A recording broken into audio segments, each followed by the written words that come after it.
Jean-Marc Villon, bonjour. Bonjour. Comment s'est passée l'activité de Crédit Logement au premier trimestre et pouvez-vous nous faire un focus sur la deuxième quinzaine du mois de mars? Écoutez, le début de l'année 2020 a été très bon jusqu'au 15 mars. On a eu une activité qui était du même niveau que celle qu'on avait en 2019 sur les 2 premiers mois et demi. Tout au plus, ce qui a changé, c'est la structure de la production reçue.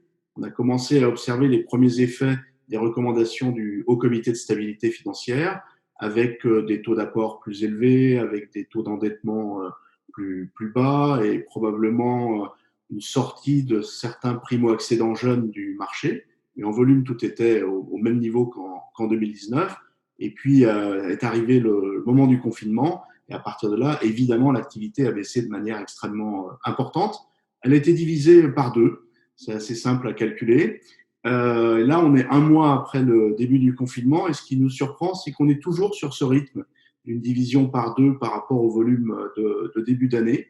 On pensait qu'après la division par deux, cela allait baisser encore de manière assez rapide. C'est pas le cas. On a une activité qui reste finalement à cet étiage de la moitié, ce qui veut dire qu'il y a quand même encore des opérations qui se font. Alors, soit des rachats de crédit, soit des opérations qui se font à distance, soit des stocks d'opérations qui sont traités par les banques. Enfin voilà, en tout cas, on est un peu surpris, mais toujours la moitié d'activité par rapport au début d'année. Alors, face à cette crise du coronavirus, comment est-ce que vous vous êtes organisé? Alors d'abord, Crédit Logement a un plan d'urgence et de poursuite d'activité. C'est une obligation réglementaire pour l'établissement financier. C'est une bonne pratique pour toute entreprise que de savoir réagir et comment elle va fonctionner par rapport à une crise. Donc ce plan d'urgence et de poursuite d'activité, il prévoit un scénario pandémie.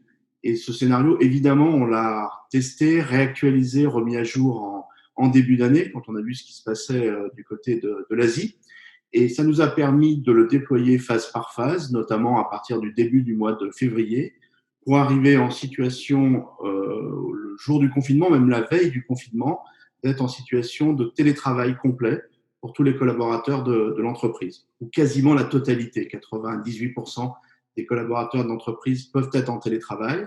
Alors cela, c'est possible parce qu'on a une architecture informatique qui est extrêmement souple et organisée autour de cette possibilité, qu'on ait un établissement qui est extrêmement tourné vers la digitalisation de ses processus, vers la numérisation de ses documents. Et donc, on peut fonctionner complètement à distance, avec en plus des outils particuliers mis à disposition des collaborateurs en termes de messagerie instantanée, en termes d'audioconférence, en termes de visioconférence. La seule chose qu'on a arrêté pendant cette période, c'est le plateau téléphonique, qui est le plateau qui nous permet de répondre aux appels de nos partenaires banquiers. En fait, aujourd'hui, on a beaucoup moins d'opérations à traiter. Le plateau téléphonique, c'est compliqué à gérer à distance. Donc, on est passé en mail, en traitement de mail. Comme les volumes sont plus faibles, on peut traiter la totalité des mails au fil de l'eau et donc il n'y a aucune difficulté. Donc, le fonctionnement est, je vais le dire, quasi normal. Alors, dans ce contexte quand même de fort ralentissement de l'activité, comment est-ce que vous accompagnez les banquiers? Comment est-ce que vous accompagnez les emprunteurs? Alors d'abord, on accompagne les banquiers avec un dispositif de fonctionnement qui est pour eux sans changement. C'est-à-dire qu'ils fonctionnent avec nous exactement comme ils fonctionnent en dehors de toute crise. Et ça, c'est pour eux une grande aide parce que c'est un sujet qu'ils n'ont pas à gérer. Ils n'ont aucune difficulté. Donc ça, c'est vraiment ce que je vous ai expliqué juste avant. Le deuxième point pour les banques, c'est l'accompagnement de leurs clients, les emprunteurs, notamment dans le fait d'avoir besoin, pour certains d'entre eux, de reporter des échéances. Donc, c'est quelque chose qui se pratique déjà en dehors des crises sanitaires et de la crise qu'on vit aujourd'hui. Simplement là, ça prend évidemment une proportion beaucoup plus importante. Et donc, sur cette activité spécifique, on a mis en place des processus simplifiés qu'on a communiqués aux banques qui leur permettent d'aller beaucoup plus rapidement pour décider d'un report d'échéance, décider d'un moratoire vis-à-vis de leurs emprunteurs. Et puis, nos commerciaux discutent en temps réel avec nos partenaires banquiers. Et s'il y a besoin d'autres évolutions pour eux, bien évidemment, on fera ce qui est nécessaire pour les accompagner dans cette période difficile. Comment est-ce que vous voyez la suite, justement? Ça, c'est difficile. C'est difficile parce que la prévision, c'est toujours un art difficile. Là, c'est sans doute encore un peu plus compliqué cette fois-ci parce qu'on est face à une crise qui est totalement inédite, à la fois par son ampleur, mais également par le type de crise. c'est pas une crise qui est arrivée de l'extérieur, c'est la crise au sens économique, hein, je ne parle pas de la crise sanitaire, la crise économique, elle a été choisie finalement par nos gouvernements. On a décidé d'arrêter l'économie et en même temps qu'on l'a arrêté, on a pris des mesures extrêmement fortes, des mesures sans égales dans l'histoire en termes d'accompagnement budgétaire, en termes d'accompagnement monétaire, au niveau français et au niveau européen. Donc, ce qui est certain, c'est que la croissance va être très fortement négative cette année. On parle de moins 7 à moins 8%. Tout le monde est à peu près d'accord là-dessus. Ce qui est plus difficile à bien imaginer, à bien mesurer, c'est la façon dont ça va reprendre.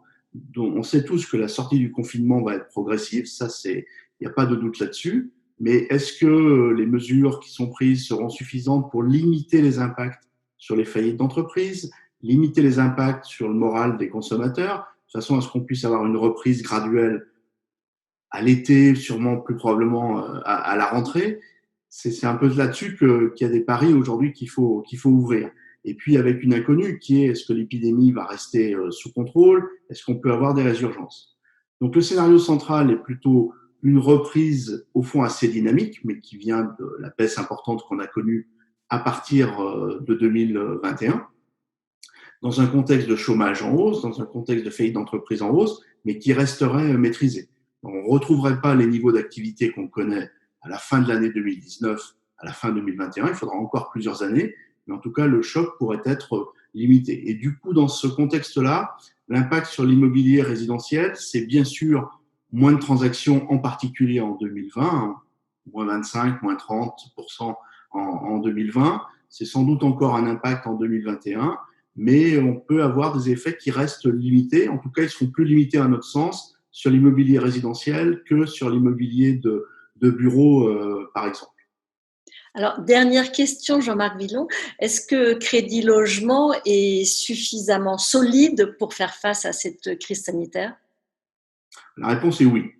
La réponse est oui. Crédit Logement est construit autour du risque. Notre métier, c'est de gérer, c'est d'anticiper le risque, et c'est d'anticiper le risque, y compris dans des situations extrêmes.